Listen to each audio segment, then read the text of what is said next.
ఈ నెల 21న అంతర్జాతీయ యోగా దినోత్సవాన్ని పురస్కరించుకుని ఆదిలాబాద్లో యోగా వాక్ పేరుతో అవగాహన ర్యాలీ నిర్వహించారు. రిమ్స్ ఆసుపత్రి ఆవరణలో ఎమ్మెల్యే పాయల్ శంకర్ యోగా వాక్ ప్రారంభించారు. రిమ్స్ పట్టణ ప్రధాన వీధుల గుండా కలెక్టర్ చౌక్ వరకు ర్యాలీ సాగింది. ర్యాలీలో RIMS director doctor Jaisingh Rathod, AYUSH జిల్లా అధికారి ప్రీతల్ రాథోడ్, నోడల్ అధికారి శ్రీకాంత్ తదితరులు పాల్గొన్నారు. ఈ నెల 21వ తేదీన జరిగే ప్రపంచ యోగా దినోత్సవ మహోత్సవాలు ప్రాధాన్యతను వివరించారు. ఈ సందర్భంగా ఎమ్మెల్యే పాయల్ శంకర్ మాట్లాడుతూ భారతదేశ ప్రాచీన యోగాను ప్రధానమంత్రి ప్రపంచవ్యాప్తంగా చేశారన్నారు. ప్రపంచవ్యాప్తంగా 134 దేశాల్లో యోగాను ఆచరిస్తున్నారని, యోగా ద్వారా ఆరోగ్యపరంగా ఎన్నో ప్రయోజనాలు ఉన్నాయని పేర్కొన్నారు. ఈ సందర్భంగా ఆయుష్ విభాగం జిల్లా నోడల్ అధికారి శ్రీకాంత్ మాట్లాడుతూ అంతర్జాతీయ యోగా దినోత్సవం సందర్భంగా ప్రజల్లో చైతన్యం నింపేందుకు ఈ అవగాహన ర్యాలీలు, వివిధ కార్యక్రమాలు చేపట్టామన్నారు.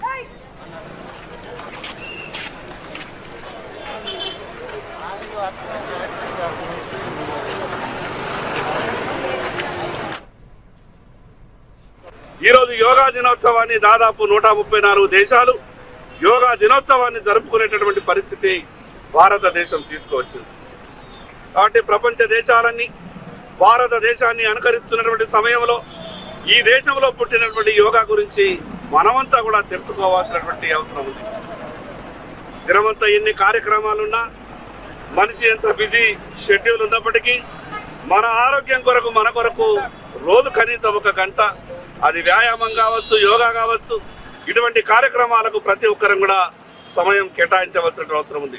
25 days international day of yoga దశాబ్ది ఉత్సవాలు జరుపుకుంటున్నాము.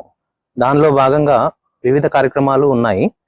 ఇక్కడ డిస్ట్రిక్ట్ హెడ్ క్వార్టర్స్ లో రిమ్స్ నుండి మనకు కలెక్టర్ చౌరస్తా వరకు యోగా వాక్ నిర్వహించి ప్రజల్లో యోగా గురించి చైతన్యం అనేది జరపడం జరిగింది. అలాగే ఆయుష్ డిపార్ట్మెంట్ ఆదిలాబాద్ తరఫున మొత్తం ఆదిలాబాద్ జిల్లాలో 27 ప్లేసెస్ లో ఎక్కడెక్కడైతే ఆమ్ సెంటర్స్ ఉన్నాయో, ఆయుష్మాన్ ఆరోగ్య మందిర్ సెంటర్స్, అలాగే మన పిహెచ్సిలలో కూడా మనము యోగా వాక్ అనేది జరిపడం